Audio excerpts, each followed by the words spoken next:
നമ്മൾ കഴിഞ്ഞ ദിവസം ധ്യാനിച്ചുകൊണ്ടിരുന്നത്, നമുക്ക് ആ ഭാഗത്തിലേക്ക് വരാം.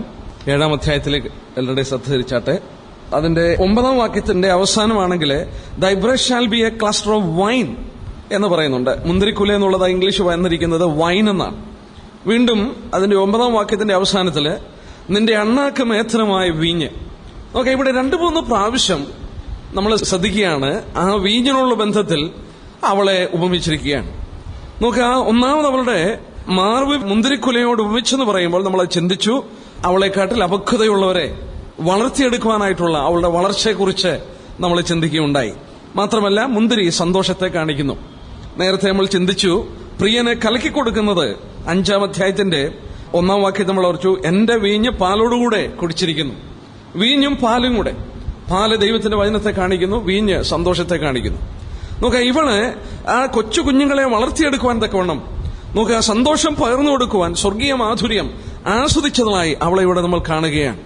അത് പറയുമ്പോൾ പ്രിയൻ അവളുടെ വളർച്ചയെക്കുറിച്ച് പറഞ്ഞപ്പോൾ 9-ാം വാക്യം ശ്രദ്ധേയമാണ്. ഞാൻ പനമേൽ കയറും അതിന്റെ മടൽ പിടിക്കുമെന്ന് ഞാൻ പറഞ്ഞു. അത് ഇംഗ്ലീഷിൽ വായിച്ചാൽ കുറച്ചുകൂടെ അർത്ഥപൂർണ്ണമാണ്. ഇംഗ്ലീഷിൽ ഞാനത് വായിക്കാം. I said I will go up to the palm tree, I will take hold of its bough. ആ വാക്യം ശ്രദ്ധിച്ചു നോക്കുക. നമ്മൾ മലയാളത്തിൽ വായിക്കുന്നതിനെക്കാട്ടിൽ കുറച്ചുകൂടെ അർത്ഥപൂർണമായി നമുക്കത് തോന്നുകയാണ്. 7-ാം അധ്യായത്തിന്റെ 8-ാം വാക്യം, ഇംഗ്ലീഷിൽ 8ആണ്. I will go up to the palm tree, I will take hold of its branches. ഞാൻ ആ പനമേൽ കയറി അതിന്റെ കുലകളെ താങ്ങും എന്നാണ്. ഇവിടെ എത്ര അനുഗ്രഹിക്കപ്പെട്ട ഒരു ചിന്തയാണെന്ന് നോക്കിയാട്ടെ.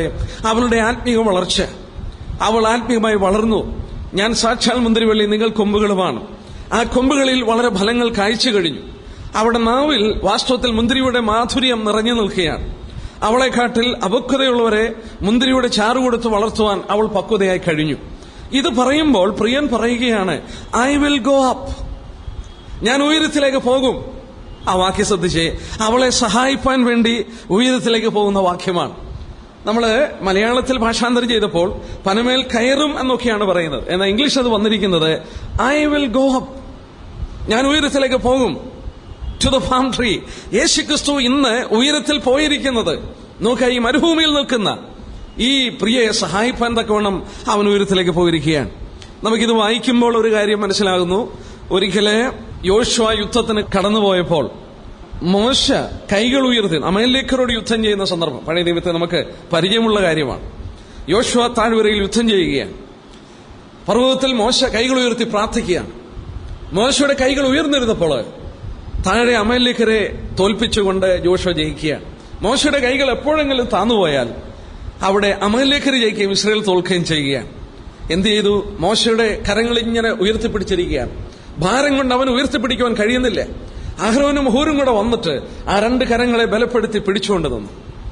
ആ കൈകൾ ഉയർന്നിരുന്നപ്പോഴൊക്കെ അവർക്ക് വിജയം ഉണ്ടാകുകയാണ്. നോക്കുക, മോശയുടെ കരങ്ങളെ താങ്ങുവാൻ 2 വ്യക്തികൾ അഹ്റോനും ഹൂരും അവിടെ കടന്നു എന്നായിട്ട് തിരുവനന്തപുരത്ത് നമ്മൾ വായിക്കുന്നു.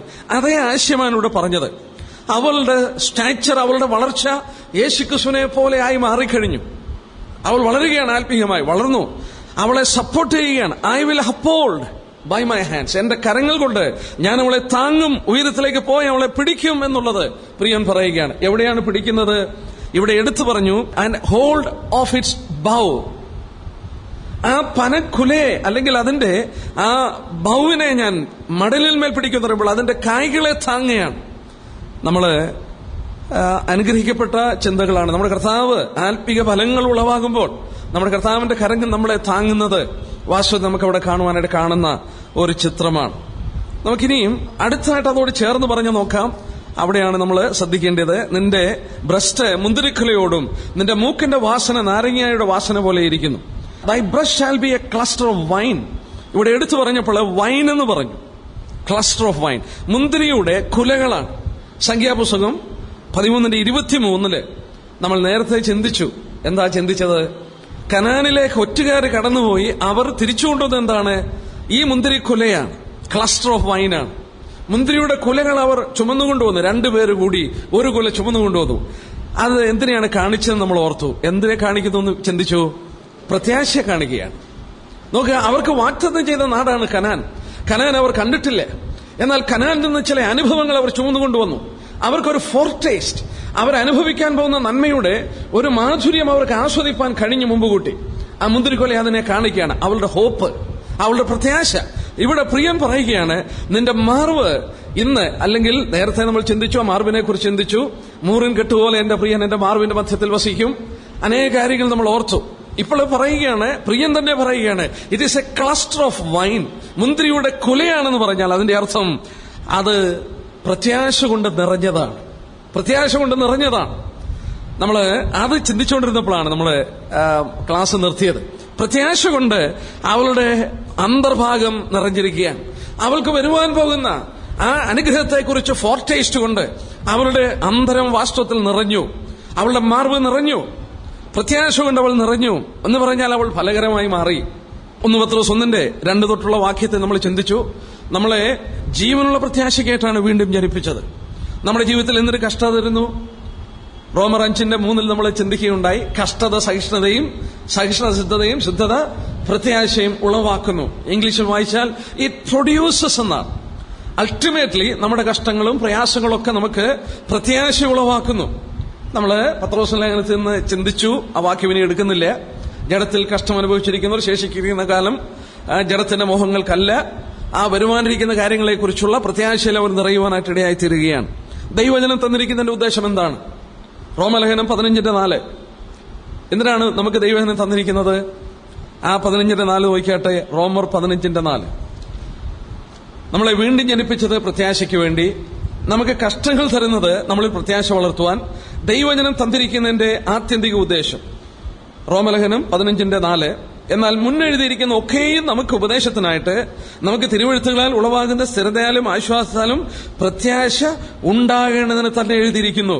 അപ്പോൾ വചനം തന്നിരിക്കുന്നതിന്റെ അൾട്ടിമേറ്റ് പർപ്പസ് നമുക്ക് ഉപദേശത്തിനും ഒക്കെ ലഭിച്ചിട്ട് സ്ഥിരതയൊക്കെ ഉണ്ടായി അൾട്ടിമേറ്റ്ലി എന്തുണ്ടാകണം? പ്രത്യാശ ഉണ്ടാകണം. നോക്കിയേ, ദൈവത്തിന്റെ വലിയ ഉദ്ദേശം നമ്മുടെ ജീവിതത്തിൽ കഷ്ടത തരുന്നത് പ്രത്യാശ ഉളവാക്കുവാൻ. വചനം തന്നിരിക്കുന്ന പ്രത്യാശയ്ക്ക് വേണ്ടി, നമ്മളെ വീണ്ടും ജനിപ്പിച്ചത് പ്രത്യാശയ്ക്ക് വേണ്ടി. നോക്കുക, ആ പ്രത്യാശയിൽ നമുക്ക് ഭംഗം വന്നാൽ എന്ത് സംഭവിക്കും? നമ്മൾ ഫലകരമല്ലാതെ പോകും. മുന്തിരിവള്ളിയുടെ ഉപമ തന്നെ ശ്രദ്ധിച്ചാൽ മതി. കർത്താവ് പറഞ്ഞു, ഞാൻ സാക്ഷാൽ മുന്തിരിവള്ളി, നിങ്ങൾ കൊമ്പുകളുമാണ്. നോക്കുക, മുന്തിരി ഫലം കായ്ക്കണമെങ്കിൽ അത് ലിഫ്റ്റഡ് അപ്പ് ആയിരിക്കണം. നമ്മൾ മുന്തിരി വളരുവാനായിട്ട് നിലത്ത് നട്ടു. ആ മുന്തിരിയെ നമ്മൾ ലിഫ്റ്റപ്പ് ചെയ്യുന്നില്ലെങ്കിൽ എന്ത് സംഭവിക്കും? മുന്തിരി വളരും, ആ നിലത്ത് കിടന്ന് വളരും, പക്ഷെങ്കിൽ അതിനകത്ത് കായൊന്നും കാണില്ലേ. എന്നാൽ തോട്ടക്കാരൻ എന്താ ചെയ്യുന്നത്? ആ മുന്തിരിയെ പടങ്ങുകൾ കെട്ടി ഉയരത്തിലേക്ക് കയറ്റി അതിനെ ലിഫ്റ്റ് ചെയ്യുകയാണ്. ലിഫ്റ്റ് ചെയ്യുമ്പോഴാണ് അതിന് ഫലമുണ്ടാകുന്നത്. നമ്മളും വാസ്തവത്തിൽ വരുവാനിരിക്കുന്ന ലോകത്തെക്കുറിച്ച് പ്രത്യാശ കൊണ്ട് നമ്മളിൽ നിറയുമ്പോൾ നമ്മൾ ഫലകരമായി മാറുകയാണ്. നമ്മൾ ഫ്രൂട്ട്ഫുള്ളായി മാറുന്നത്, മറ്റുള്ളതിൽ നിന്ന് വ്യത്യസ്തരായി മാറുന്നത് നമ്മളിൽ ഉളവാക്കിയിരിക്കുന്ന പ്രത്യാശയാണ്. നമ്മൾ തെസ്സലോനിക്ക ലേഖനത്തിൽ വായിക്കുന്നില്ലേ, മറ്റുള്ളവരെ പോലെ ദുഃഖിക്കാതിരിപ്പാൻ നിദ്ര കൊണ്ട കുറെ കുറിച്ച് അറിവില്ലാതിരിക്കരുത്. ആ ജ്ഞാനം, ആ പ്രത്യാശയാണ് നമ്മളെ മറ്റുള്ളവരിൽ നിന്ന് വ്യത്യസ്തരാക്കി മാറ്റുന്നത്. മുന്തിരിവള്ളി ഉയർന്നിരിക്കണം. ഇവിടെ നോക്കുക, പ്രിയ ഇന്ന് ഫലകരമായി മാറി. എങ്ങനെ? അവളുടെ മാർവ് പ്രിയൻ കമ്പയർ ചെയ്തു. Breast shall be a cluster of wine. അത് മുന്തിരിയുടെ കുലയോടെ ഉപമിച്ചിരിക്കുകയാണ്. എടുത്തു പറഞ്ഞു, നിന്റെ മൂക്കിന്റെ വാസന നാരങ്ങയുടെ വാസന പോലെയാകുന്നു. നാരങ്ങയുടെ വാസന. മലയാളത്തിൽ അത് കൃത്യമാണ്. ഇംഗ്ലീഷിൽ അത് ആപ്പിൾ എന്നാണ്. ആപ്പിൾ എന്നുള്ള തെറ്റാണ് ഭാഷാന്തരം. മലയാളത്തിലാണ്. കാരണം എന്താണ്? മലയാളത്തിലുള്ള ഭാഷാന്തരം ശരിയാണ്. എന്തുകൊണ്ടാണ് ഇന്ന് അവളുടെ മൂക്കിന്റെ വാസന നാരങ്ങയുടെ വാസനയായത്? 2-ാം അധ്യായത്തിന്റെ 3-ാം വാക്യം നോക്കിയാട്ടെ. നമ്മൾ പഠിച്ചതാണ്. 2-ന്റെ 3-ാം വാക്യം. കാട്ടുമരങ്ങളിൽ നാരകം പോലെ യൗവനക്കാരുടെ എന്റെ പ്രിയൻ ഇരിക്കുന്നു. അതിന്റെ അല്ലെങ്കിൽ അവന്റെ നിഴലിലിരുന്നു. അതിന്റെ പഴം ഞാൻ നിഴലിരുന്നു. അവന്റെ പഴം എന്റെ രുചിക്ക് മധുരമായിരുന്നു. അവൾ ഭക്ഷണം അന്വേഷിച്ചു നടന്നു. പ്രിയനാണ് നാരകം. ആ നാരകത്തിന്റെ ചോട്ടിൽ അവൾ ഇരുന്നു. അവൻ നൽകുന്ന പഴങ്ങൾ അവൾ ധാരാളം ഭക്ഷിച്ചു. അവന്റെ ഫ്രൂട്ട്സുകൾ അവൾ ഭക്ഷിച്ചു. ഇന്ന് ഭക്ഷിച്ച് അവളുടെ അകം അവൻ തന്ന ഫലങ്ങൾ കൊണ്ട് നിറഞ്ഞു. അവളിൽ നിന്ന് പുറത്തോട്ട് വരുന്ന വാസന എന്താണ്? അവളിൽ നിറഞ്ഞതാണ്. നമ്മുടെ കർത്താവ് നമ്മോട് പറഞ്ഞില്ലേ, ഹൃദയം നിറഞ്ഞു കവിയുന്നത് വായ് പ്രസ്താവിക്കും. ആ പ്രിയന്റെ നിഴലിലിരുന്നു, ആ നാരകത്തിന്റെ നിഴലിലിരുന്നു. അതിന്റെ മാധുര്യമായ ഫലങ്ങൾ ഒരുപാട് ഭക്ഷിച്ചു. ആ ഭക്ഷിച്ചതിന്റെ ഫ്രാഗ്നൻസ് അല്ലെങ്കിൽ ആ സുഗന്ധം അവളുടെ അടുക്കൽ അടുക്കുമ്പോൾ പുറത്തേക്ക് വമിക്കുന്ന ചിത്രമാണ് ഇവിടെ പറഞ്ഞിരിക്കുന്നത്.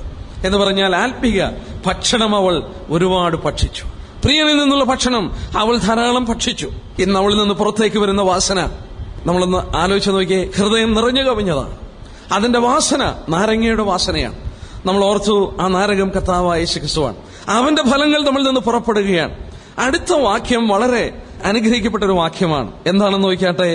നിന്റെ അണ്ണാക്കോ മേത്തരമായി വീഞ്ഞ്. അടുത്തത് അതോട് ചേർത്ത് വായിക്കണം. നമ്മള് മലയാളത്തിൽ വന്നപ്പോൾ 9-ാം വാക്യവും 10-ാം വാക്യവും രണ്ടാണ്. എന്നാൽ ഈ 9-ാം വാക്യത്തെ, മലയാളത്തിൽ 9-ാം വാക്യത്തിന്റെ അവസാനം 10-ാം വാക്യത്തോട് ചേർത്താണ് പറഞ്ഞിരിക്കുന്നത്. ഞാനത് ഇംഗ്ലീഷിൽ 9-ാം വാക്യം വായിച്ചു കേൾപ്പിക്കാം. ആ വായിച്ച് കേൾപ്പിക്കുമ്പോൾ ഇപ്പോഴേ മലയാളത്തിലെ ട്രാൻസ്ലേഷനിൽ നിന്ന് വ്യത്യാസമാണെന്ന് നോക്കിക്കോണം. ഞാൻ ആ ഇംഗ്ലീഷ് വായിച്ച് കേൾപ്പിക്കാം. അത് ഇംഗ്ലീഷിൽ 7:9. And the roof of your mouth is like the best wine. The wine goes down smoothly for my beloved, moving gently the lips of sleepers. അതിന്റെ ആശയം വളരെ അർത്ഥപൂർണമാണ്. മലയാളത്തിൽ നമ്മൾ വായിച്ചാൽ ആശയം കിട്ടുന്നില്ലേ? മലയാളത്തിലെ 9-ാം വാക്യവും 10-ാം വാക്യവും രണ്ടാണ്. എന്നാൽ 9-ന്റെ അവസാനവും 10-ഉം കൂടെ ഒന്നിച്ചാണ് വായിക്കേണ്ടത്. മാത്രമല്ല, ഇവിടെ ഒരു ഭാഗം വിട്ടുകളഞ്ഞു. മലയാളം ട്രാൻസ്ലേറ്റ് ചെയ്തപ്പോൾ moving gently the lips of the sleepers, ഉറങ്ങുന്നവരുടെ അധരങ്ങളെ അത് സാവകാശം തുറക്കുന്നു, ചലിപ്പിക്കുന്നു. അത് ഭാഷാന്തരം ചെയ്യാൻ വിട്ടുപോയി. മലയാളത്തിൽ അത് ഭാഷാന്തരം ചെയ്യാൻ വിട്ടുപോയി. എന്താണെന്ന് നമുക്ക് നോക്കാം. അത് നോക്കുമ്പോൾ അത് കുറച്ചുകൂടെ അർത്ഥം പൂർണ്ണമാകും. നോക്കുക. ദ റൂഫ് ഓഫ് ദൈ mouth is like the best wine. നിന്റെ അണ്ണാക്കോ മേത്രമായി വീഞ്ഞ്. അണ്ണാക്ക് മേത്രമായി വീഞ്ഞ്.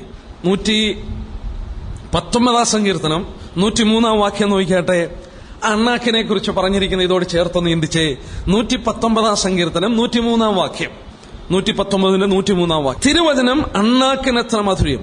അണ്ണാക്കെന്ന് പറഞ്ഞാൽ, മലയാളത്തിൽ ഭാഷ അണ്ണാക്കെന്ന് പറഞ്ഞാൽ കൃത്യമാണ് റൂഫ് ഓഫ് ദ മൗത്ത്. നമ്മുടെ നാവിലെ മാധുര്യമല്ലേ അണ്ണാക്കിന്റെ മാധുര്യം. പലേറ്റ്, അണ്ണാക്കിന്റെ മാധുര്യം എന്ന് പറയുമ്പോൾ ഒരു വസ്തു നമ്മൾ ചവച്ചരച്ച് അത് അധരത്തിൽ രുചിച്ച് നമ്മുടെ വായിൽ നിറയുമ്പോൾ മാത്രമേ അണ്ണാക്കിലത് മാധുര്യമായി മാറുകയുള്ളൂ. നന്നായി ഭക്ഷിച്ചു, കുറച്ച് ഭക്ഷിക്കുകയല്ല, നന്നായി ഭക്ഷിച്ചു, വാ നിറച്ചു വരുമ്പോഴേ അണ്ണാക്കിലത് വരികയുള്ളൂ. അണ്ണാക്കെന്ന് പറയുന്നത് പ്രത്യേകതയാണ്. ഇവിടെ എടുത്തു പറഞ്ഞു the roof of your mouth. 119-ാം സങ്കീർത്തനത്തിൽ തിരുവചനം എന്റെ അണ്ണാക്കിന് എത്ര മാധുര്യം എന്ന് പറഞ്ഞാൽ, വാ നിറച്ചു ഭക്ഷിച്ചപ്പോഴാണ് അവിടെ അണ്ണാക്കിൽ അതിന്റെ മാധുര്യം ആസ്വദിപ്പാൻ കഴിഞ്ഞത്. ഇവിടെ നോക്കിയേ, പ്രിയൻ അവളെ കുറിച്ച് പറയുന്നത് നോക്കിയേ. ആൻഡ് ദ റൂഫ് ഓഫ് ദൈ mouth like the best wine. ഏറ്റവും നല്ല വീഞ്ഞ് പോലെയാണ് നിന്റെ അണ്ണാക്കെന്ന് പറഞ്ഞാൽ. എന്താണ് അതിന്റെ അർത്ഥം? എന്താണ് ഏറ്റവും നല്ല വീഞ്ഞ്? വചനത്തിൽ നമുക്കറിയാം ഏറ്റവും നല്ല വീഞ്ഞ് വചനമാണ്. എന്നാൽ വചനത്തിനുള്ള പ്രത്യേകതയുണ്ട്. യോഹന്നാന്റെ സുവിശേഷം 2:10 കർത്താവ് കാനാവിലെ കല്യാണത്തിന് വെള്ളം വീഞ്ഞാക്കിയപ്പോൾ അവിടെ പറഞ്ഞ വാക്യം എന്താണ്? യോഹന്നാൻ 2:10 വായിച്ചു നോക്കിയേ. നീ നല്ല വീഞ്ഞ് ഇതുവരെ സൂക്ഷിച്ചു വെച്ചല്ലോ. Thou hast kept the good wine until now. നോക്കുക, കർത്താവ് അവർക്ക് കൊടുത്ത വീഞ്ഞ് ഗുഡ് വൈൻ എന്നാ പറഞ്ഞിരിക്കുന്നത്. ഇവിടെ എടുത്തു പറഞ്ഞതാണ് ബെസ്റ്റ് വൈൻ, നല്ല വീഞ്ഞ്. ഈ നല്ല വീഞ്ഞ് എന്തിനെ കാണിക്കുന്നു? The symbol of the things the lord offers to his redeemed. കർത്താവ് വീണ്ടെടുത്തവർക്ക് കൊടുക്കുന്ന ആ വസ്തുതയാണ് വാസ്തവത്തിൽ ഈ നല്ല വീഞ്ഞ് കാണിക്കുന്നത്. എന്ന് പറഞ്ഞാൽ അതിന്റെ അർത്ഥം എന്താണ്? എബ്രായർ 6:5 അതാണ് അതിന്റെ വ്യാഖ്യാനം. എബ്രായർ 6:5 എന്താ വായിക്കുന്നത്? വരുവാനുള്ള ലോകത്തിന്റെ ശക്തിയും ആസ്വദിച്ചവർ, who has tasted the good word of God and the power of the world to come. വരുവാനുള്ള ലോകത്തിന്റെ ശക്തിയും ദൈവത്തിന്റെ വചനത്തിന്റെ മാധുര്യവും ആസ്വദിച്ചവർ. ഏറ്റവും നല്ല വീഞ്ഞ്. വീണ്ടും അത് നമുക്ക് കാണാൻ സാധിക്കുന്നു. ആ പ്രത്യാശയാണ്. യേശുക്രിസ്തുവിന്റെ 1000 ആണ്ട് വാഴ്ചയാണ്. അവൻ മടങ്ങി വന്ന് രാജാവായി ഭരിക്കുമ്പോൾ ഈ ലോകം അനുഭവിക്കാൻ പോകുന്ന വീഞ്ഞാണ് വാസ്തവത്തിൽ ആ ഏറ്റവും നല്ല വീഞ്ഞ്. യോഹന്നാൻ 2:10 എബ്രായർ 6:5 നമ്മൾ ചിന്തിച്ചത്. നോക്കുക, കർത്താവ് തന്നെ പറഞ്ഞു മത്തായി 26:29 അതോട് ചേർത്ത് വായിച്ചുകൊള്ളുക. ഇതോട് ചേർത്ത്, എന്റെ പിതാവിന്റെ രാജ്യത്തിൽ നിങ്ങളോടൊത്ത് പുതുതായി കുടിക്കുന്ന നാൾ വരെ ഞാൻ മുന്തിരിവള്ളിയുടെ അനുഭവം കുടിക്കില്ലേ. നോക്കുക, നിങ്ങളോടൊത്ത് പിതാവിന്റെ രാജ്യത്തിൽ, അത് 1000 ആണ്ട് വാഴ്ചയാണ്. ഈ 1000 ആണ്ട് വാഴ്ചയിൽ നിങ്ങളോടൊത്ത് ആ പുതിയ വീഞ്ഞ് കുടിക്കാൻ പോവുകയാണ്. അപ്പോൾ വരുവാനിരിക്കുന്ന ലോകത്തിന്റെ ആ വലിയ സന്തോഷമാണ് ഈ പുതിയ വീഞ്ഞ് കാണിക്കുന്നത്. ഇവിടെ പറഞ്ഞ വാക്ക് നോക്കിയേ, അവളുടെ അണ്ണാക്കിന്ന് നിറഞ്ഞിരിക്കുകയാണ്. എന്തുകൊണ്ട്? വരുവാനിരിക്കുന്ന ലോകത്തെക്കുറിച്ച്, ആ പ്രത്യാശയെക്കുറിച്ച്, ആ പ്രിയൻ സ്ഥാപിക്കാൻ പോകുന്ന രാജ്യത്തെക്കുറിച്ച്. ആ പ്രത്യാശ കൊണ്ട് അവളുടെ മാർവ് നിറഞ്ഞെന്ന് മാത്രമല്ല, ക്ലസ്റ്റർ ഓഫ് ഗ്രേപ്സ് കൊണ്ട് നിറഞ്ഞെന്ന് മാത്രമല്ല, അവളുടെ അണ്ണാക്ക് എന്ന് പറഞ്ഞാൽ ഭക്ഷിച്ച് വാ നിറഞ്ഞിരിക്കുകയാണ്. എന്തുകൊണ്ട്? വരുവാനിരിക്കുന്ന ലോകത്തിന്റെ ആ പ്രത്യാശ കൊണ്ട് നിറഞ്ഞിരിക്കുകയാണ്.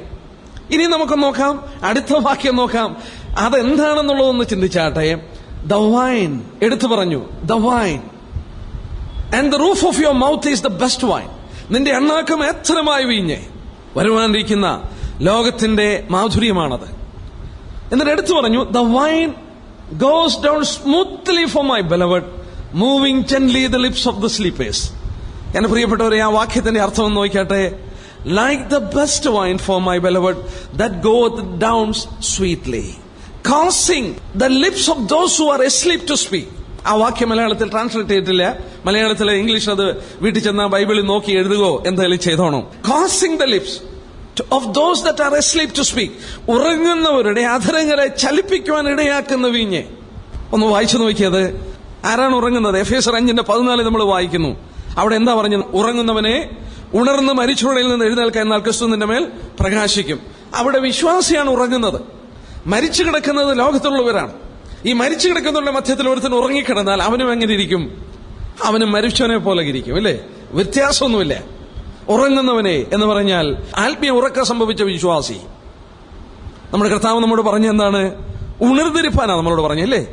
യേശുക്രിസ്തുവിന്റെ വരവിനെ കുറിച്ച് പറയുമ്പോഴൊക്കെ കർത്താവ് പറഞ്ഞ എന്നാ? ഉണർന്നിരിപ്പീൻ. എഫേസ്യർ 5:14 നമ്മൾ വായിക്കുന്നു, ഉറങ്ങുന്നവനെ ഉണർന്ന് മരിച്ചവരുടെ എഴുന്നേൽക്ക, എന്നാൽ ക്രിസ്തു നിന്റെ മേൽ പ്രകാശിക്കും. ഒരു വിശ്വാസിയാണ് മരിച്ചവരുടെ ഉറങ്ങിപ്പോകുന്നത്. ഉണർന്നിരിപ്പാനായിട്ട് അവര് ബാധ്യസ്ഥരാണ്. കർത്താവ് പറഞ്ഞു, നിങ്ങൾ ഉണർന്നിരിക്കണം. കഴിഞ്ഞ ദിവസമൊക്കെ നമ്മൾ ചിന്തിച്ചിട്ടുണ്ട്. എന്നാൽ നോക്കുക, ഈ ഉറങ്ങുന്നവരെ ചുണ്ടുകളെ ചലിപ്പിക്കുവാൻ, പ്രിയന് വേണ്ടി സംസാരിപ്പാൻ ഇടയാക്കി തീർക്കുന്ന എന്താണെന്നറിയാമോ? പ്രത്യാശയാണ്. പ്രത്യാശയാണ്. ഇവിടെ നോക്കുക, ബൈബിളിൽ പറഞ്ഞു നോക്കിയേ, causing the lips of those that are asleep to speak. അങ്ങനെയാണ് ഇംഗ്ലീഷ് പറഞ്ഞിരിക്കുന്നത്. ഉറങ്ങുന്നവരുടെ അധരങ്ങളെ സംസാരിപ്പാൻ ഇടയാക്കി തീർക്കുന്നു. അത് എന്തൊരു അർത്ഥപൂർണമാണെന്ന് നോക്കിയാട്ടെ. അതിന്റെ ആശയം ഒന്നുകൂടെ ചിന്തിക്കുക. ദൈവമക്കളെ, ഒന്നുകൂടെ അതിന്റെ ആശയം ചിന്തിക്കുക. ഒരു വിശുദ്ധന്റെ ഉള്ളില് ആ പ്രത്യാശ കൊണ്ട് നിറഞ്ഞു. പ്രിയയുടെ മാർവ് ക്ലസ്റ്റർ ഓഫ് ഗ്രേപ്സ് ആണ്. ആ വരുവാനിരിക്കുന്നതിനെ കുറിച്ചുള്ള പ്രത്യാശ കൊണ്ട് നിറഞ്ഞു. കനാന്റെ ആ മാധുര്യം അവളുടെ ഹൃദയത്തിൽ നിറഞ്ഞു. യെസ്, അത് മാത്രമല്ല, അവളുടെ അണ്ണാക്കിൽ വരുവാനിരിക്കുന്ന ലോകത്തിന്റെ മാധുര്യം കൊണ്ട് നിറഞ്ഞിരിക്കുകയാണ്. അവളുടെ ഉള്ളിലേക്ക് അത് മാധുര്യമായി ഇറങ്ങുന്നെന്ന് മാത്രമല്ല, അത് അനേകരുടെ അധരങ്ങളെ, ഉറങ്ങുന്ന അനേകരുടെ അധരങ്ങളെ എഴുന്നേൽപ്പിക്കുവാൻ ഇടയാക്കി തീർക്കുന്നു. ബൈബിളിൽ എത്ര മനോഹരമായ ദൃഷ്ടാന്തമാണുള്ളത്. ഉൽപ്പത്തി 45:26-27 വാക്യം. ഉൽപ്പത്തി 45:26-27 വാക്യം. യാക്കോബ് വൃദ്ധനായി, ക്ഷീണിതനായി, ചൈതന്യമറ്റവനായി യാക്കോബ് ഇരിക്കുകയാണ്. എന്നാൽ ഒരു ദിവസം യാക്കോബിന്റെ കാതുകളിൽ ഒരു വാർത്ത വീണു. യോസേഫ് ജീവിക്കുന്നു. യോസേഫ് ജീവിക്കുന്നു. നമ്മൾ അവിടെ വായിക്കുന്ന എന്താണ്? യാക്കോബിന് വീണ്ടും ചൈതന്യം വന്നു. യാക്കോബിന് ചൈതന്യം വന്നു. യാക്കോബ് ചൈതന്യം വന്നു കഴിഞ്ഞപ്പോൾ എന്താ ചെയ്തത്? മതി, എനിക്ക് എന്റെ മകനെ കാണണം. യാക്കോബ് എഴുന്നേൽക്കുകയാണ്. ആ വൃദ്ധൻ എഴുന്നേൽക്കുകയാണ്. അതിന്റെ 28 വാക്യത്തിൽ വായിക്കുന്നു. 45:26 വാക്യം. I'll go and see him. യാക്കോബിന്റെ അധരം ചലിച്ചു. നോക്കിയേ, ഈ വാക്യം എടുത്ത് നോക്കിയേ. യാക്കോബിന്റെ അധരം ചലിച്ചു. 28 വാക്യത്തിൽ യാക്കോബ് പറയുകയാണ്, സംഭവിച്ചെന്ന് യാക്കോബ് പറയുകയാണ്, I'll go and see him. ഞാൻ പോയി അവനെ കാണും. അവന്റെ അധരം ചലിച്ചു. ക്ഷീണിച്ചു കിടന്ന യാക്കോബ്, ചൈതന്യമറ്റുപോയ യാക്കോബ്, വൃദ്ധനായി തീർന്ന യാക്കോബ്. യാക്കോബിന് ചൈതന്യം വന്നത് അവന്റെ മകൻ ജീവിക്കുന്നു എന്നുള്ള വലിയ ദൂതാണ്. ഇത് തന്നെയാണ് ഇവിടെ പറഞ്ഞത്. ഹൃദയത്തിൽ ആ വീഞ്ഞുകൊണ്ട് നിറഞ്ഞു. Cluster of grapes. അവളുടെ അധരത്തിൽ മുഴുവൻ ആ വീഞ്ഞുകൊണ്ട് നിറഞ്ഞു. അവളുടെ അണ്ണാക്കൽ അത് മാധുര്യമായി. അവളുടെ നാവ് നിറഞ്ഞു, അധരം നിറഞ്ഞു. അത് നമ്മളിവിടെ വായിച്ചതുപോലെ, the vine goes smoothly for my beloved. എന്റെ പ്രിയന് വേണ്ടി അത് ചെറുകെ ഇറങ്ങുന്നത് മാത്രമല്ല, it makes the lips of the sleepers moving gently. ഉറങ്ങുന്നവരുടെ ആ അധരങ്ങളെ സാവകാശത്തിൽ ചലിപ്പിക്കാൻ തുടങ്ങും. യാക്കോബിന്റെ ദൃഷ്ടാന്തം നമ്മൾ ഓർത്തു. വീണ്ടും നമുക്ക് ഓർക്കുവാൻ കഴിയുന്ന ദൃഷ്ടാന്തമാണ് എമൗസിലേക്ക് പോയ ശിഷ്യന്മാർ. ക്ഷീണിതരായി, നിരാശരായി 7 മൈൽ നടന്ന ശിഷ്യന്മാർ.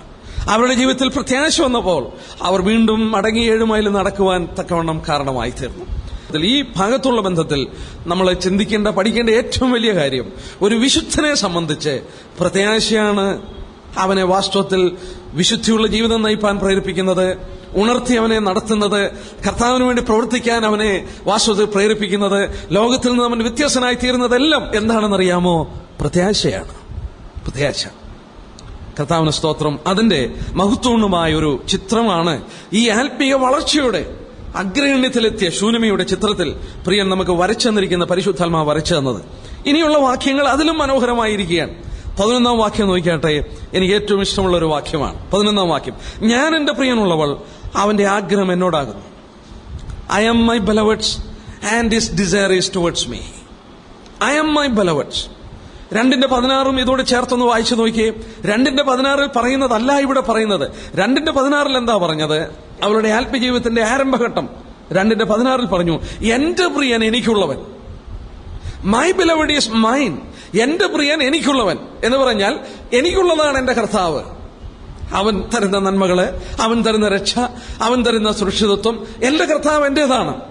അതിൽ നിന്ന് വ്യത്യാസമാണ് ഇപ്പോൾ പറയുന്നത്. ഇപ്പം പറയുന്നത് എന്നാ? ഞാൻ എന്റെ പ്രിയനുള്ളവൾ. I am my ബെലവഡ്സ്. അയ്യോ, അതെന്ത് വ്യത്യാസമാണ്! അത് ഇപ്പോഴാണ് അത് പറയുന്നത്. ഒരു കുടുംബജീവിതത്തിൽ തന്നെ ഒരു ഭാര്യ ഭർത്തൃ ബന്ധത്തിൽ ഒരു ഭാര്യ സൃഷ്ടിക്കപ്പെട്ടിരിക്കുന്നത് ഭർത്താവിന് വേണ്ടിയാണ്. വചനത്തിൽ എന്താ വായിക്കുന്നത്? അവൻ മുഖാന്തരം നമ്മൾ കൊലോസ്യർ 1 വായിക്കുന്നു, കർത്താവിന് സൃഷ്ടിയെക്കുറിച്ച് വായിക്കുന്നു. അവൻ മുഖാന്തരം അവനായിട്ട് സൃഷ്ടിക്കപ്പെട്ടു. ഒരു സ്ത്രീ എന്തിനാ സൃഷ്ടിക്കപ്പെട്ടത്? ഒരു ഭർത്താവിനുള്ള ബന്ധത്തിൽ, ഒരു പുരുഷനുള്ള ബന്ധത്തിൽ നമ്മൾ തിരുവനന്തപുരത്തിൽ വായിക്കുന്നു, ഞാൻ അവന് തക്കതായ ഒരു തുണ. ഒരു ഭാര്യ പറയുകയാണ് എന്റെ ഭർത്താവാണെന്ന് പറഞ്ഞുകൊണ്ടിരിക്കുന്നതും ഞാൻ എന്റെ ഭർത്താവിന്റേതാന്ന് പറയുന്നതും തമ്മിൽ വലിയ വ്യത്യാസമാണ്. നോക്കുക, നമുക്ക് ആത്മിക ജീവിതത്തിൽ വലിയൊരു പങ്ക് ആളുകൾ പറയുന്നത് എന്റെ കർത്താവ് എന്റേതാണ്. എന്നാൽ അതിൽ നിന്ന് വലിയ വ്യത്യാസമാണ്.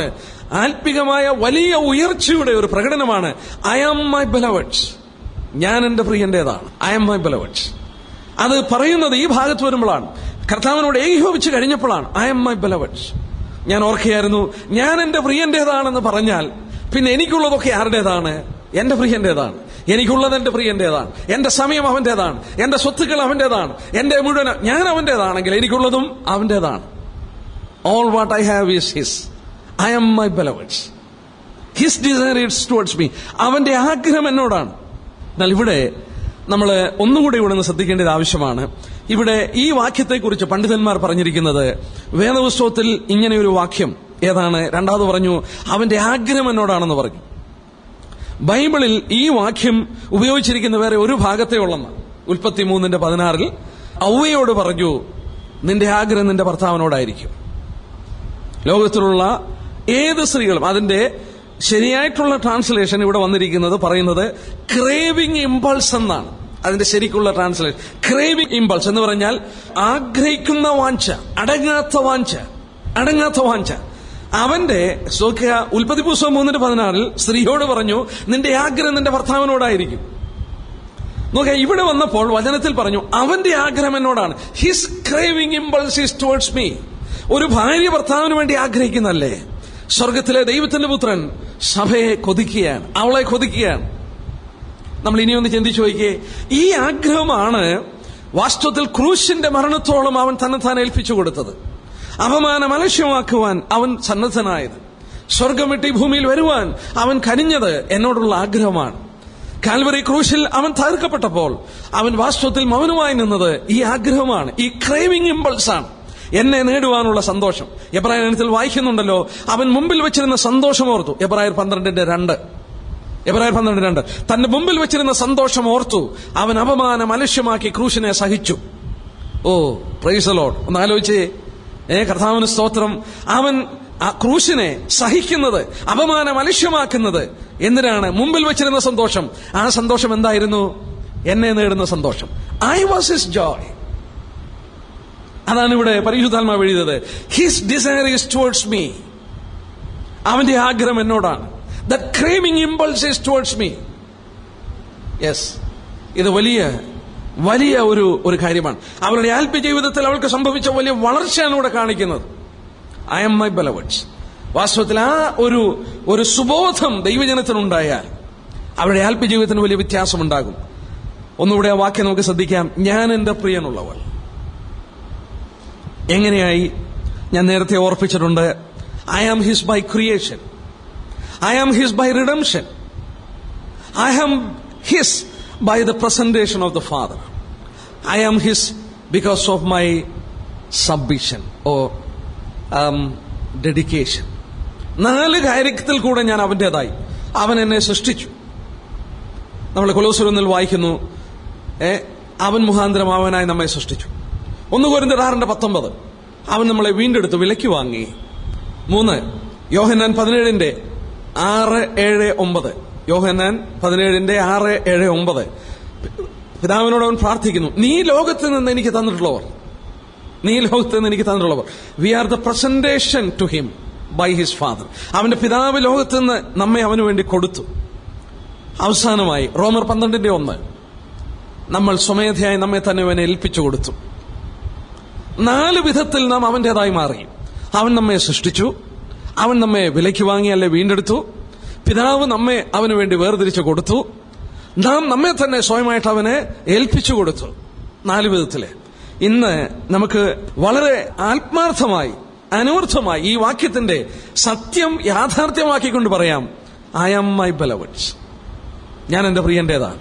മാത്രമല്ല അവന്റെ ആഗ്രഹം മുഴുവൻ എന്നോടാണ്. എത്ര ഉന്നതമായ ഒരു സ്റ്റേറ്റ്മെന്റ് ആണെന്ന് നോക്കിയാട്ടെ. ഇനി നമുക്ക് ഇനിയത്തെ ഭാഗം നോക്കണം. ഇനിയത്തെ ഭാഗം വളരെ വളരെ വളരെയധികം നമ്മൾ ഉത്തമഗീതത്തിൽ ആദ്യം പഠിച്ച ഭാഗത്തിന്റെ വാസ്തവത്തിൽ മറുഭാഗമാണ്. അതിന്റെ പരാജയത്തിന്റെ പൂർത്തീകരണമാണ് ഇവിടെ കാണാൻ പോകുന്നത്. നോക്കാം 12-ാം വാക്യം. അവൾ വിളിക്കുകയാണ്. എന്താ വിളിക്കുന്നത്? കം മൈ ബെലവഡ്, പ്രിയ വരിക, നാം വെളിമ്പ്രദേശത്ത് പോകാം, നമുക്ക് ഗ്രാമങ്ങളിൽ ചെന്ന് രാപാർക്കാം. അധികാലത്ത് എഴുന്നേറ്റ് മുന്തിരിത്തോട്ടങ്ങളിൽ പോയി മുന്തിരിവള്ളി തളിർത്തു വിടുകയും മാതളകാരം പൂക്കുകയും ചെയ്തുവെന്ന് നോക്കാം. അവിടെ വെച്ച് ഞാൻ നിനക്ക് എന്റെ പ്രേമം തരും. എനിക്ക് തോന്നുന്നു ബൈബിളിലെ ഏറ്റവും മനോഹരമായ ചില വാക്യങ്ങളിൽ ഒരു വാക്യമാണ്. യെസ്, അവിടെ വെച്ച് there I will give you my love. Where? അവൾ പറയുകയാണ്, there I will give you my love. എന്റെ പ്രേമം ഞാൻ നിനക്ക് അവിടെ വെച്ച് തരാം. എവിടെ? അവന്റെ വയലിനെയാണ് ചൂണ്ടിക്കാണിക്കുന്നത്, അവന്റെ സഭയാണ് ചൂണ്ടിക്കാണിക്കുന്നത്. എന്തൊരു അനുഗ്രഹിക്കപ്പെട്ട ഭാഗമാണെന്ന് നോക്കട്ടെ. ഞാൻ പറയട്ടെ, ബൈബിളിൽ ഒരു പക്ഷെങ്കിൽ ഏറ്റവും മനോഹരമായ ഒരു ഭാഗമായിരിക്കും ആ ഭാഗം. നമുക്ക് ആ ഭാഗത്തെക്കുറിച്ച് ഒന്ന് നോക്കാം. പ്രിയ വരിക, കം മൈ ബെലവഡ്, പ്രിയ വരിക. നമ്മൾ നേരത്തെ ഒന്ന് ചിന്തിച്ച, ഇപ്പോൾ ആരാ വിളിക്കുന്നത്? പ്രിയനെ വിളിക്കുക. 2-ാം അധ്യായത്തിന്റെ 10-ാം വാക്യം 13-ാം വാക്യം ആരെ വിളിച്ചത്? 2:10, 2:13. യെസ്, പ്രിയ വിളിക്കാണ്. എന്റെ പ്രിയ എഴുന്നേൽക്ക, എന്റെ സുന്ദരി വരിക, എന്റെ പ്രിയ എഴുന്നേൽക്ക, എന്റെ സുന്ദരി വരിക. Come my beloved. എന്തിനു വേണ്ടി? അവൻ ആ മലയുടെ താഴ്വരയിലേക്ക് യാത്ര ചെയ്യുകയാണ്. അവൾ മുറിക്കുള്ളിൽ ഒതുങ്ങി നിൽക്കുകയാണ്. നീ എഴുന്നേറ്റ് വരിക, കം അലോങ്, കം അവേ. അവൾ വരുവാൻ മടിയായിരുന്നു. സമർപ്പിക്കപ്പെട്ട പ്രിയ ഇന്ന് പ്രിയനെ വിളിക്കുകയാണ്, കം വിത്ത് മീ. എന്ത് വ്യത്യാസമാണെന്ന് നോക്കിയേ, എന്തൊരു വ്യത്യാസം. പ്രിയൻ ഒരിക്കൽ അവളെ വിളിച്ചപ്പോൾ പ്രിയനോടൊത്ത് യാത്ര ചെയ്യുവാൻ അവൾ മടി കാണിച്ചു. അവനവളെ തെളിക്കളഞ്ഞില്ലേ? അവന്റെ കൃപ, സ്നേഹം അവളെ രൂപാന്തരപ്പെടുത്തി. നമ്മൾ ഓർത്തുകൊണ്ടിരുന്ന പോലെ നമ്മളെ ആ കർത്താവിന്റെ സ്നേഹം രൂപാന്തരപ്പെടുത്തുകയാണ്. പക്ഷേ ഇവക്ക് വേണമെങ്കിൽ പോകാം. പക്ഷെങ്കിൽ അവൾ പറയുന്നത് എന്താണ്? പ്രിയ വരിക. എന്തിനു വേണ്ടി? അവന്റെ സാന്നിധ്യത്തെ അവൾ കൊതിക്കുകയാണ്. യെസ്, നമ്മളിവിടെ സാന്നിധ്യം കൊതിക്കുന്നു. കാരണം മോശയെക്കുറിച്ച് നമ്മൾ വായിക്കുമ്പോൾ പുറപ്പാട് 33:15 മോശ പറഞ്ഞ എന്താണെന്നറിയാമോ? മോശ ദൈവത്തോട് പ്രാർത്ഥിച്ചു, പോകാനായിട്ട് തയ്യാറാ. പക്ഷെ എന്താ പറഞ്ഞത്? തിരുസാന്നിധ്യം എന്നോടുകൂടെ പോരുന്നില്ലെങ്കിൽ ഞങ്ങളെ ഇവിടെ നിന്ന് പുറപ്പെടുവിക്കരുത്. തിരുസാന്നിധ്യം ഞങ്ങളോടുകൂടെ പോരുന്നില്ലെങ്കിൽ ഞങ്ങളെ പുറപ്പെടുവിക്കരുത്. നീ ഞങ്ങളോട് കൂടെ ഉണ്ടായിരിക്കണം. ഇവിടെ പ്രിയ അതാണ് വിളിക്കുന്നത്. അവൾ വിളിച്ചത് എങ്ങോട്ട് പോകാമെന്നാ പറഞ്ഞത്? നമുക്ക് വെളിമ്പ്രദേശത്ത് പോകാം. വെളിമ്പ്രദേശം, അതിൽ നിന്ന് എത്ര വ്യത്യസ്തമാണ് ഇംഗ്ലീഷ് ബൈബിൾ എന്നറിയാമോ? Let us go forth to the field. വയലിലേക്ക് പോകാം. ഫീൽഡ് എന്നുള്ള പദം പുതിയ നിയമത്തിലേക്ക് നമ്മൾ എടുത്തു നോക്കിയാൽ നമുക്ക് വളരെ വ്യക്തമായിട്ട് മനസ്സിലാക്കാൻ സാധിക്കുന്നു. എന്താണ് ഫീൽഡ്? എന്താണ് വയല്? അല്ലെങ്കിൽ എന്താണ് വെളിമ്പ്രദേശം? ഈ ലോകമാണ്. വെളിമ്പ്രദേശത്തേക്ക് പോകാം. കർത്താവ് എന്തിനാ നമ്മളെ തെരഞ്ഞെടുത്തത്? എന്തിനാ? യോഹന്നാൻ 15:16 ഞാൻ നിങ്ങളെ തെരഞ്ഞെടുത്തു, നിങ്ങൾ പോയി ഫലം കായ്ക്കണം. I have chosen you that you should go forth. എവിടോട്ട് പോകണം? ലോകത്തിലേക്ക് ഇറങ്ങിപ്പോകണം. അവിടെ ചെന്ന് നിങ്ങൾ ഫലം കായ്ക്കണം. നിങ്ങളെ തെരഞ്ഞെടുത്തതിനാണ്. നമ്മൾ നേരത്തെ ചിന്തിച്ചു, അതിനുവേണ്ടിയാണ് വിളിച്ചതൊക്കെ അവൾ വരുവാൻ മടിയായിരുന്നു. ദൈവജനത്തിന്റെ കൂട്ടായ്മയിൽ മാത്രം ഒതുങ്ങി നിൽപ്പാൻ അവൾ ആഗ്രഹിച്ചു. അവളുടെ സ്നേഹം അവളെ രൂപാന്തരപ്പെടുത്തി. ഇപ്പോൾ ഇവിടെ നമ്മൾ ചിന്തിക്കുന്നു, അവൾ വിളിക്കുകയാണ്, നമുക്ക് വെളിമ്പ്രദേശത്ത് പോകാം, അല്ലെങ്കിൽ ഫീൽഡിലേക്ക് പോകാം.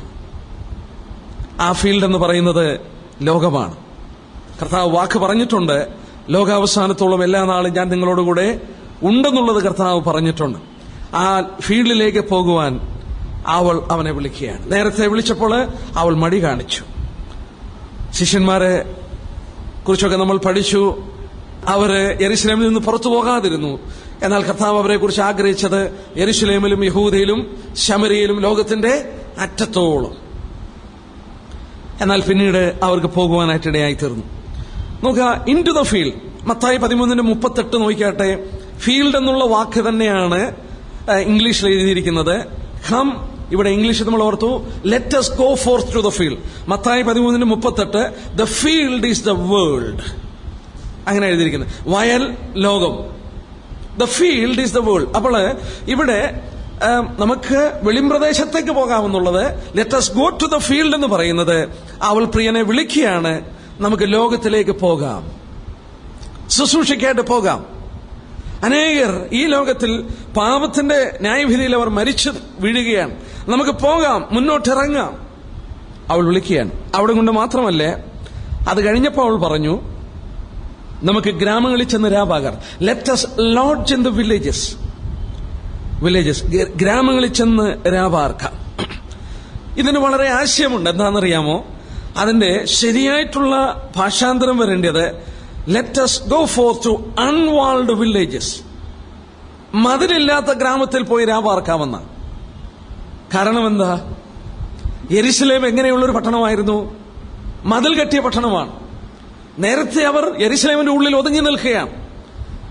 നമുക്ക് ചുറ്റും ഒരു മതിലുണ്ട്, മതിലിന്റെ ഉള്ളിൽ നിൽക്കുകയാണ്. നമ്മൾ നേരത്തെ പഠിച്ചതാണ്. പുറത്തോട്ട് പോകുവാൻ മടിയാണ്. ഇപ്പോൾ അവൾ വിളിക്കുകയാണ്, let us go forth into the field, into the unwalled villages. മതിലില്ലാത്ത ഗ്രാമം എന്ന് പറഞ്ഞാൽ യെരുശലേമിന്റെ പുറത്തോട്ട് പോകാം. യെരുശലേമിന്റെ പുറത്തോട്ട് പോകാം. അവൻ നേരത്തെ നിന്ന് വിളിച്ചതും അവിടെ നിന്നാണ്. 2:9 നമ്മൾ പഠിച്ചു. അവൻ പുറത്തു നിന്നാണ് വിളിച്ചത്. അപ്പോസ്തല പ്രവൃത്തി 1:8 നമ്മൾ പഠിച്ചു. ശിഷ്യന്മാരെ ദൈവം അയക്കുന്നത് അൺവാൾഡ് വില്ലേജിലേക്കാണ്. പീഡയുണ്ടായി, യെരുശലേമിന്റെ പുറത്തോട്ട് അവരെ അയച്ചു. ശിഷ്യന്മാരെ കർത്താവ് പറഞ്ഞു, ലോകത്തിന്റെ അറ്റത്തോളം പോകുവാൻ പറഞ്ഞു. അവർക്ക് പോകുവാൻ മടിയായിരുന്നു. ഇപ്പോൾ അവൾ വിളിക്കുകയാണ്, let us go forth to the field, let us lodge in the unwalled villages. കർത്താവിന്റെ ആ കാര്യങ്ങളിൽ അവൾ തൽപരയായി മാറി. 12ാം വാക്യം നോക്കിയാട്ടെ. അതിലും കുറച്ചുകൂടെ ആഴമേറിയ അർത്ഥം, let us get up early to the vineyards. നമുക്ക് വളരെ പ്രഭാതത്തിൽ എഴുന്നേൽക്കാം, മുന്തിരിത്തോട്ടങ്ങളിൽ പോകാം. നോക്കുക, അവൾ എത്ര ഉത്സാഹമുള്ളവളായി. Let us get up early. അധികാലത്ത് എഴുന്നേൽക്കാം. അവളുടെ മടിയൊക്കെ എവിടെ പോയി? നേരത്തെയൊക്കെ നമ്മൾ ചിന്തിച്ചു, മടി പിടിച്ച് കിടക്കുകയാണ്. കട്ടിൽ നിന്ന് എഴുന്നേൽപ്പാൻ അവൾ മടിയായിരുന്നു. ഇപ്പോൾ അവൾ എന്താ പറയുന്നത്? നമുക്ക് രാവിലെ എഴുന്നേൽക്കാം, അധികാലത്ത് എഴുന്നേൽക്കാം. Let us get up early. നേരത്തെ നമ്മൾ പഠിച്ചല്ലോ, കട്ടിലിൽ തിരിഞ്ഞും മറിഞ്ഞും കിടക്കുകയാണ്, മടി. ഇപ്പോൾ അവൾ തയ്യാറായി കഴിഞ്ഞു, എഴുന്നേൽപ്പാൻ തയ്യാറായി. അവളുടെ മടിയൊക്കെ പാറി. എന്തിനാണ് രാവിലെ എഴുന്നേൽക്കുന്നത്? Let us go into the vineyards. ആ മുന്തിരിത്തോട്ടങ്ങളിലേക്ക് പോകാം. എന്തിനാ മുന്തിരിത്തോട്ടങ്ങളിൽ പോകുന്നത്? മാതളനാരകം പൂക്കുകയും മുന്തിരിവള്ളി തളുത്ത് പൂവിടുകയും മാതളനാരകം പൂക്കുകയും ചെയ്തു എന്ന് നോക്കാം എന്ന് പറഞ്ഞാൽ അതിന്റെ അർത്ഥം എന്താണ്? അവൾ അത്ര തൽപരയായി കഴിഞ്ഞു. പ്രിയന്റെ വേലയിൽ അവൾ അത്ര തൽപരയായി മാറിക്കഴിഞ്ഞു. അവള് അവനോടൊത്ത് മറ്റ് തോട്ടങ്ങളിലേക്ക് കടന്നു പോകുവാൻ അവൾ തയ്യാറായി കഴിഞ്ഞു. നമ്മള് 1:6 നോക്കിയാട്ടെ. 1:6 അവൾ എന്താ പറഞ്ഞത്? എന്റെ സ്വന്തം മുന്തിരിത്തോട്ടം ഞാൻ നോക്കിയിട്ടില്ലേ? പ്രാരംഭത്തിൽ എന്റെ സ്വന്തം മുന്തിരിത്തോട്ടം ഞാൻ നോക്കിയില്ല. പിന്നീട് 2:15 ഞങ്ങളുടെ മുന്തിരിത്തോട്ടം പൂത്തിരിക്കുന്നു. മുന്തിരിവള്ളി നശിപ്പിക്കുന്ന കുറുക്കന്മാരെ, ചെറുകുറുക്കന്മാരെ പിടിച്ചു തരുവീൻ. ഇപ്പോൾ കടന്നു വന്നപ്പോൾ അവളുടെ സ്വന്തം മുന്തിരിത്തോട്ടം മാത്രമല്ലേ, ഇവിടെ വായിക്കുന്നു, മുന്തിരിവള്ളികൾ പൂക്കുകയും അധികാലത്ത് എഴുന്നേറ്റ് മുന്തിരിത്തോട്ടങ്ങളിലേക്ക് പോകാം. അനേക സഭകളിലേക്ക് പോകുവാൻ അവൾ തയ്യാറായി കഴിഞ്ഞു. നമ്മള് വചനം പഠിക്കുമ്പോൾ നമ്മൾ ഒരു കാര്യം മനസ്സിലാക്കുന്നു. അനേക സഭകളിലേക്ക് കടന്നു പോകുന്നത് വാസ്തവത്തിൽ സ്വന്തം സഭയിലെ ശുശ്രൂഷ മാത്രമല്ല, കർത്താവിന്റെ ശുശ്രൂഷകളുടെ ബാഹുല്യം മനസ്സിലാക്കി പ്രവർത്തിക്കുന്നു. നമ്മള് പൗലോസിനെയും ബർന്നബാസിനെയും കുറിച്ച് വായിക്കുന്നു. അപ്പോസ്തല പ്രവൃത്തി 13:1-3 വരെയുള്ള വാക്യം എന്താ വായിക്കുന്നത്? അപ്പോസ്തല പ്രവൃത്തി 13:1-3 വരെ അന്ത്യോക്യ സഭയിൽ ബർന്നബാസും പൗലോസും പ്രാർത്ഥിച്ചും ഉപവസിച്ചും കർത്താവിനെ സേവിച്ചും പോരുകയാണ്. That is a local church. അത് അവരുടെ സ്വന്തം മുന്തിരിത്തോട്ടമാണ്. നമ്മൾ ചിന്തിച്ച പോലെ 1:6 എന്റെ സ്വന്തം മുന്തിരിത്തോട്ടം എന്ന് ശൂനമി പറഞ്ഞു. ആ സ്വന്തം മുന്തിരിത്തോട്ടം പൗലോസിന്റെ ബർന്നബാസിന്റെ സ്വന്തം മുന്തിരിത്തോട്ടം അന്ത്യോക്യ സഭയാണ്. അന്ത്യോക്യ സഭ. എന്നാൽ കുറച്ചുകൂടെ കഴിഞ്ഞു, പൗലോസ് കുറച്ചുകൂടെ കഴിഞ്ഞു. 2 കൊരിന്ത്യർ 11:28 2 കൊരിന്ത്യർ 11:28 ആ വാക്യം ഒന്ന് വായിച്ചേ. സ്വന്തം മുന്തിരിത്തോട്ടമാണോ പൗലോസ് നോക്കുന്നതെന്ന് നോക്കിയേ. 2 കൊരിന്ത്യർ 11:28 ദിവസേന സകല സഭകളെയും കുറിച്ചുള്ള ചിന്താഭാരം. പൗലോസിന്റെ സ്വന്തം മുന്തിരിത്തോട്ടമായിരുന്നു അന്ത്യോക്യ സഭ. അന്ത്യോക്യ സഭയിൽ നമ്മൾ വായിക്കുന്നു, അവർ പ്രാർത്ഥിച്ചും ഉപവസിച്ചും കർത്താവിനെ ശുശ്രൂഷിച്ചും പോയിക്കൊണ്ടിരിക്കുകയാണ്. പൗലോസ് വളർന്നു. പൗലോസ് അന്ത്യോക്യ സഭയിൽ ഒതുങ്ങി നിൽക്കുകയല്ല, പൗലോസ് വളർന്നു. പൗലോസ് സകല സഭകളെയും കുറിച്ചുള്ള ചിന്താഭാരം, കർത്താവിന്റെ അനേക മുന്തിരിത്തോട്ടങ്ങളിലേക്കുള്ള ചിന്താഭാരം. ഇവിടെ നോക്കുക, അവൾ വളർന്നിട്ട് ശൂനമി ഒരിക്കൽ സ്വന്തം മുന്തിരിത്തോട്ടത്തെ കുറിച്ച് നോക്കിയില്ല. അവളുടെ സ്വന്തം മുന്തിരിത്തോട്ടത്തിൽ അവൾ നോക്കി, അത് കായ്ക്കുവാൻ തുടങ്ങി. ഇന്ന് പ്രിയനെ വിളിക്കുകയാണ്, നമുക്ക് പോകാം, അതിരാവിലെ എഴുന്നേൽക്കാം, അനേക മുന്തിരിത്തോട്ടങ്ങളിൽ കടന്നു പോകാം. അത് പൂക്കുകയും അവിടെ മാതളനാരകം പൂക്കുകയും മുന്തിരിവള്ളി തളിർക്കുകയും ചെയ്തിട്ടുണ്ടോ എന്ന് നോക്കാം എന്ന് പറഞ്ഞാൽ ആ വാക്യം നോക്കിയാട്ടെ. Let us see if the vine flourishes, whether the tender grapes appear and the pomegranates bud forth. 3 കാര്യങ്ങൾ എടുത്തു പറഞ്ഞു. വൈൻ ഫ്ലറിഷ് ചെയ്തിട്ടുണ്ടോ, ആൽപ്പിക വളർച്ച ഉണ്ടായിട്ടുണ്ടോ? യെസ്, 3 കാര്യങ്ങളാണ് പറയുന്നത്. Let us see if the vine flourishes. Yes, മുന്തിരിവള്ളി തളിർത്തിട്ടുണ്ടോ, വൈൻ ഫ്ലറിഷ് ചെയ്തിട്ടുണ്ടോ? നമ്മുടെ കർത്താവ് യോഹന്നാൻ 15 പറഞ്ഞ വാക്യം ഇതോട് ചേർത്തൊന്ന് ചിന്തിച്ചേ. ഞാൻ സാക്ഷാൽ മുന്തിരിവള്ളിയും നിങ്ങൾ കൊമ്പുകളുമാണ്. വൈൻ ഫ്ലറിഷ് ചെയ്തിട്ടുണ്ടോ? സഭ വളർന്നിട്ടുണ്ടോ? ആത്മാക്കൾ രക്ഷിക്കപ്പെട്ട് വന്നിട്ടുണ്ടോ? അവിടെ ആത്മീയ വളർച്ചയുണ്ടോ? യേശുക്രിസ്തുവിനോടുള്ള ബന്ധത്തിൽ ആ കൊമ്പുകൾ ആയിരുന്ന് അവയിൽ ഫലങ്ങൾ ഉണ്ടാകുന്നുണ്ടോ? 2, whether tender grapes appear. ആ ചെറിയ മുന്തിരിങ്ങ കായ്ക്കുന്നുണ്ടോ എന്ന് നോക്കാം. മുന്തിരി നട്ടിട്ടുണ്ടെന്ന് മാത്രമല്ല, അതിൽ കിളയ്ക്കുന്നു, അതിൽ വളമിടുന്നു. കൊരിന്ത്യർ ലേഖനത്തിൽ പൗലോസ് പറയുന്നുണ്ട്, ഞാൻ നട്ടു, അപ്പൊല്ലോസ് നനച്ചു, ദൈവം വളരുമാറാ. ചിലർ വെള്ളമൊഴിക്കുന്നു, ചിലർ കിളച്ചു കൊടുക്കുന്നു, ചിലർ മറ്റ് ശുശ്രൂഷകൾ ചെയ്യുന്നു. ഏതായാലും ഇത് പ്രിയന്റെ മുന്തിരിത്തോട്ടമാണ്. അതിൽ മുന്തിരിങ്ങ കായ്ച്ചിട്ടുണ്ടോ? ആ സഭയിൽ ആത്മീയ ഫലങ്ങളുണ്ടോ? വിശ്വാസികളിൽ ചെറിയ ഫലങ്ങൾ ഉളവായി വന്നിട്ടുണ്ടോ? 3, പൊമിഗ്രേറ്റ്സ് ബഡ് വന്നിട്ടുണ്ടോ? മാതളപ്പഴത്തിന്റെ പൂക്കൾ വന്നിട്ടുണ്ടോ? നമ്മൾ കഴിഞ്ഞ ദിവസമൊക്കെ പഠിച്ചു. അത് അബണ്ടന്റ് ലൈഫിനെ കാണിക്കുന്നു, സമൃദ്ധമായ ജീവനെ കാണിക്കുന്നു. നോക്കാം, ഇവിടെ രണ്ടും പറയുമ്പോൾ ടെൻഡർ ഗ്രേപ്സ് ഒരു പുതിയ വിശ്വാസിയുടെ വളർച്ചയും, പൊമിഗ്രേറ്റ്സ് മാതളനാരകം ഒരു ശക്തിയുള്ള വിശ്വാസിയുടെ വളർച്ചയും കാണിക്കുകയാണ്. കഴിഞ്ഞ ദിവസം നമ്മൾ അങ്ങനെയുള്ളവരെ കുറിച്ച് ചിന്തിക്കുകയുണ്ടായി, അല്ലേ? പാല് കൊടുക്കേണ്ടത് ശിശുക്കൾക്കാണ്, തേൻ കൊടുക്കുന്നത് ശക്തന്മാർക്കാണ്. നിന്റെ അധരത്തിന്റെ കീഴിലെ പാലും തേനുമുണ്ട്. വിശുദ്ധന്മാരുടെ കൂട്ടത്തിൽ പാല് കുടിക്കേണ്ടവരുണ്ട്, തേൻ കുടിക്കേണ്ടവരുണ്ട്. ശക്തന്മാർക്ക് തേനാണ് ആവശ്യം, പാറയിൽ നിന്നുള്ള തേന്, മാധുര്യം. ഇവിടെ അതേ ആശയമാണ് പറഞ്ഞിരിക്കുന്നത്. ആ മുന്തിരി തോട്ടത്തില് ടെൻഡർ ഗ്രേപ്സും പൊമിഗ്രേറ്റ്സും വന്നിട്ടുണ്ടോ? ദൈവസഭയ്ക്കുള്ളിൽ ആ ചെറിയ വിശ്വാസികളിൽ ഫലവും അതുപോലെ തന്നെ ശക്തന്മാരിലും ആ വളർച്ച ഉണ്ടായിട്ടുണ്ടോ എന്ന് നോക്കാം. എന്തൊരാത്മീയ വളർച്ചയാണ്, എന്തൊരാത്മീയ വളർച്ചയാണ്! അവൾ എത്ര തൽപരയായി മാറിക്കഴിഞ്ഞു. പൗലോസിനെ പോലെ അന്ത്യോക്യയിലെ സഭയിലെ ശുശ്രൂഷ മാത്രമല്ല, പൗലോസിന്റെ ഒരു കാലഘട്ടം കഴിഞ്ഞപ്പോൾ സകല സഭകളെയും കുറിച്ചുള്ള ചിന്താഭാരം വഹിപ്പാൻ കഴിയുന്ന ഒരു വലിയ കർത്തദാസനായി മാറി. ശൂനമിയുടെ ജീവിതത്തിൽ നമ്മൾ കാണുന്നു, സ്വന്തം മുന്തിരിത്തോട്ടത്തെക്കുറിച്ചുള്ള ചിന്ത അവളെ ഭരിച്ചു. ഒരു കാലഘട്ടത്തിൽ അവളുടെ മുന്തിരിത്തോട്ടത്തെക്കുറിച്ച് അവൾ നോക്കി. ഇന്ന് പ്രിയനെ വിളിച്ചുകൊണ്ട് അവന്റെ അനേക മുന്തിരിത്തോട്ടങ്ങളിൽ അധികാലത്ത് എഴുന്നേറ്റ് പോകുവാൻ മടി പിടിച്ചിരുന്ന അവൾ ഇന്ന് എഴുന്നേൽക്കുവാൻ, അവനു വേണ്ടി നടന്നു പോകുവാൻ, അവന്റെ തോട്ടങ്ങളിൽ അധ്വാനിപ്പാൻ അവൾ തയ്യാറായി കഴിഞ്ഞു. അടുത്ത വാക്യം ഒന്ന് ശ്രദ്ധിച്ചാട്ടെ. അവിടെ വെച്ച് ഞാൻ നിനക്ക് എന്റെ പ്രേമം തരും. അയ്യോ, അടിയറയിട്ട് സൂക്ഷിക്കേണ്ട ഒരു വാക്യമാണ്. There will I give thee my love.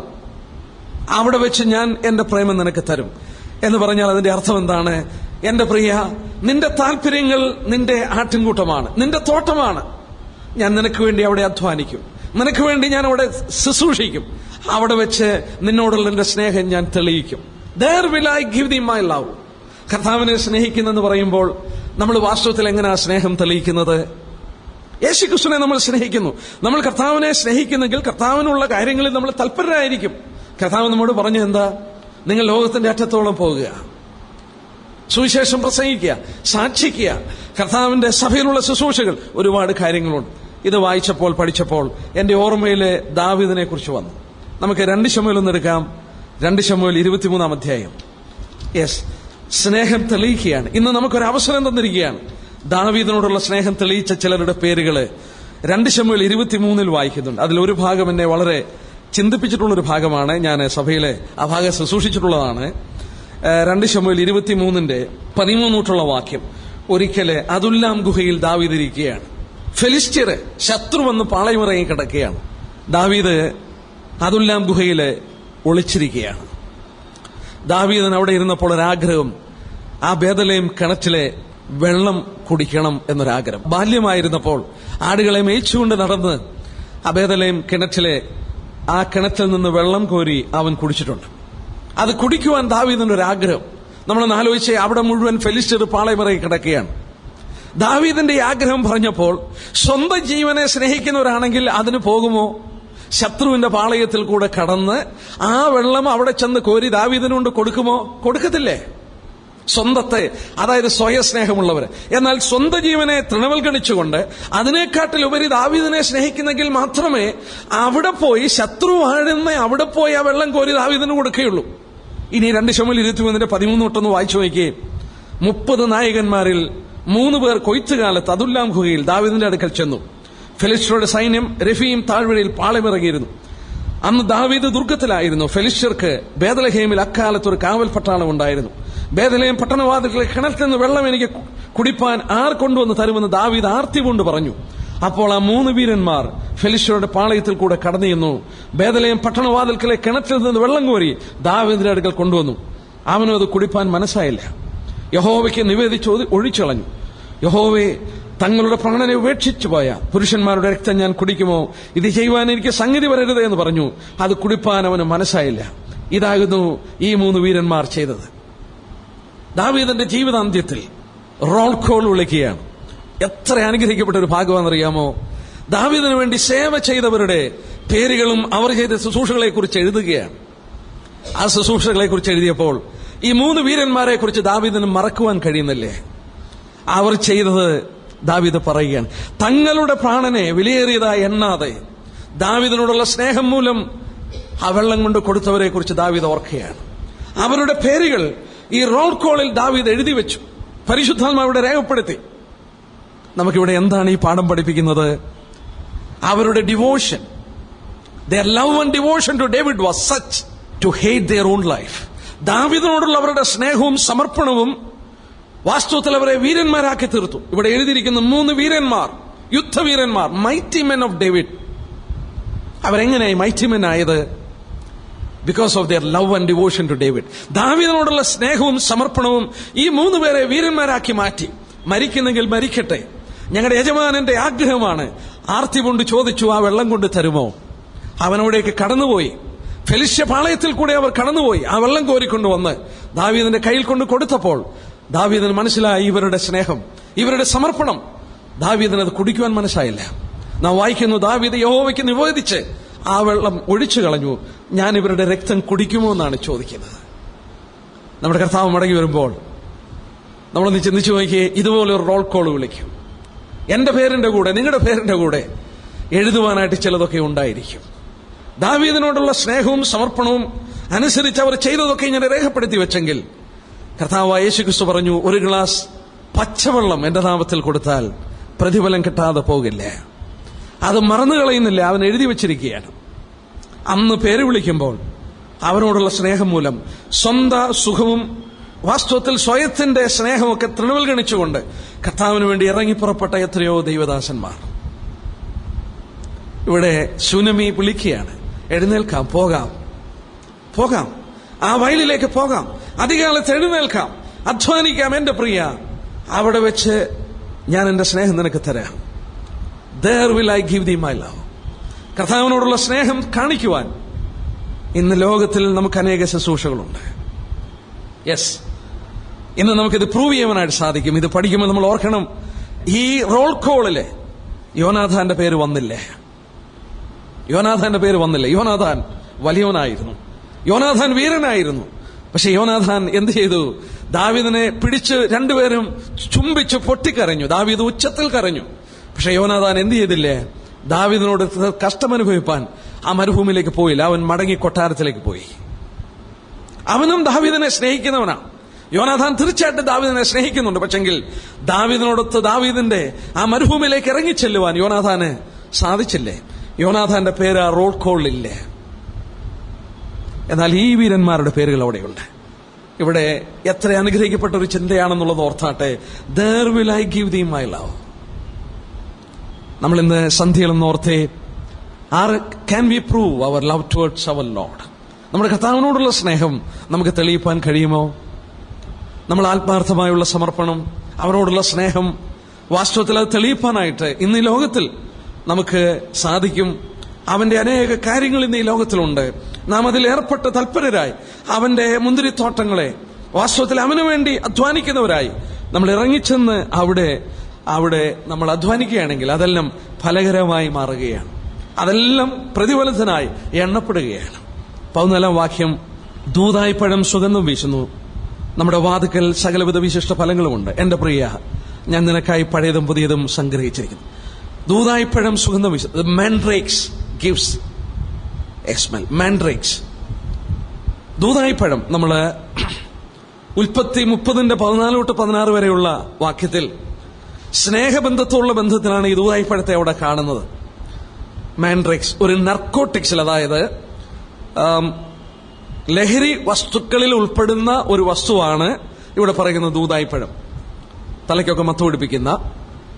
മാത്രമല്ല, ഇത് എബ്രായത്തിൽ ദൂതായും എന്നാണെങ്കിലും അതിന് പറഞ്ഞിരിക്കുന്ന പേര് ലവ് ആപ്പിൾസ് എന്ന. സ്ട്രോങ് ഓർഡർ, വളരെ ആഴമേറിയ ഒരു സുഗന്ധം പുറപ്പെടുവിക്കുക മാത്രമല്ല, സ്നേഹം ഉത്തേജിപ്പിക്കുന്ന ഒരു വശീകരണ ഒരു സുഗന്ധം കൂടി ഇത് പുറപ്പെടുവിക്കുന്നതാണ്.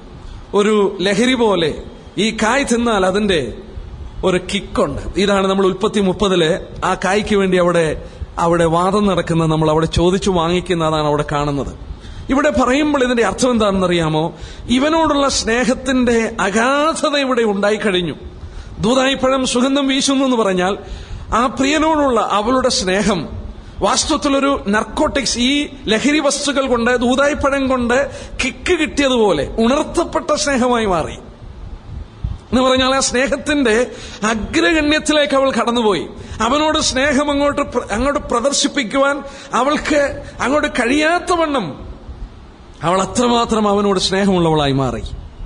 അവിടെ അവൾ പറയുന്നത് ശ്രദ്ധിച്ചാട്ടെ, അതിന്റെ സുഗന്ധം വീശുമ്പോൾ നമ്മുടെ വാതിൽക്കൽ സകലവിധ വിശിഷ്ട ഭുജങ്ങളുമുണ്ട്, ഫലങ്ങളുമുണ്ട്. സകലവിധ വിശിഷ്ട ഫലങ്ങളും നമ്മുടെ വാതിൽക്കൽ, അറ്റ് അവർ ഗേറ്റ്സ്. നമ്മുടെ വീട് 1:17, നമ്മുടെ വീടിന്റെ ഉത്തരം ദേവദാരുവും കഴുക്കോൾ സരളവൃക്ഷവുമാണ്. അന്ന് പഠിച്ചപ്പോൾ നമ്മൾ ഓർത്തു, ഇതെന്തിനെയാ കാണിക്കുന്നത്? ഈ വീട് ഏതിനെ കാണിക്കുന്നു? സ്ഥലസഭയാണ്. ഓർമ്മയില്ലേ? യേശുക്രിസ്തുവിന്റെ മരണവും അവന്റെ ജീവിതം കൊണ്ട് പടുത്തുയർത്തിയ വീടാണ് ഏത്? സ്ഥലസഭ. നമ്മുടെ വീടെന്ന് നമ്മൾ പറയുന്നത് സ്ഥലസഭയാണ്. നമ്മുടെ വീടിന് വാതിലുണ്ട്, വാതിൽ കാവൽക്കാരുണ്ട്. സങ്കീർത്തനം 84:11 വായിച്ചേ. വാതിലുണ്ട്, വാതിലിന് കാവൽക്കാരുണ്ട്. നമുക്ക് വീടുണ്ട്, വീടിന് വാതിലുണ്ട്, വാതിലിന് കാവൽക്കാർ. സങ്കീർത്തനം 84:10. ദൈവത്തിന്റെ ആലയത്തിന്റെ വാതിൽ കാവൽക്കാരൻ, ദൈവസഭയുടെ വാതിൽ കാവൽക്കാരാരാണ്? ഈ വാതിൽ കാവൽക്കാരന്റെ ജോലി എന്താണ്? ഇതിനകത്ത് വരുന്നത് ആരാണ്? പുറത്തു പോകുന്നത് ആരാണ്? അവിടെ കാവൽ ചെയ്യുകയാണ്.